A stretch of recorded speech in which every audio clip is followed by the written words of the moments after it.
বিভিন্ন ধৰণৰ এটা জনগোষ্ঠী মৰ্যাদা প্ৰদান কৰিবৰ কাৰণে বহুত দিশ চালি জাৰি চাব লগা হয় বুলি গম পাইছোঁ আৰু এই ক্ষেত্ৰত আমাৰ চৰকাৰৰ তৰফৰ পৰা যিখিনি উদ্যোগ সেই উদ্যোগসমূহ গ্ৰহণ কৰি থকা হৈছে।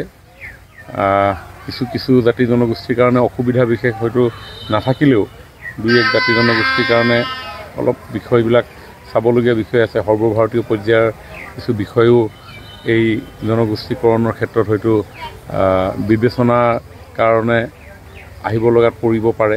এনেকুৱা ধৰণৰ যিবিলাক টেকনিকেল প্ৰব্লেম আছে, সেই টেকনিকেল প্ৰব্লেমবিলাক আঁতৰ হ'লে অন্যহাতে এক্সিষ্টিং যিসকল ST তেখেতসকলৰো জনামতে বা শুনিবলৈ পোৱা মতে কিছু অবজাৰভেশ্যন আছে।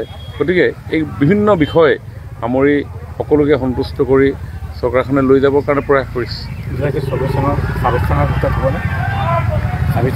এইটো ভাৰত চৰকাৰৰ বিষয়। গতিকে আমিতো আশা কৰোঁ যে 6 জনগোষ্ঠীৰ দীৰ্ঘদিনৰ যি দাবী সেই দাবী সোনকালে সমাপন হওক। কিন্তু বিষয়টো যিহেতু ভাৰত চৰকাৰৰ, গতিকে আৰু বিষয়টো মই পোনপটীয়াকৈ নিজে জড়িত হৈ থকা বিষয় নহয়। গতিকে মই এই মুহূৰ্তত আপোনাক এই বিষয়ে ক'ব নোৱাৰিম।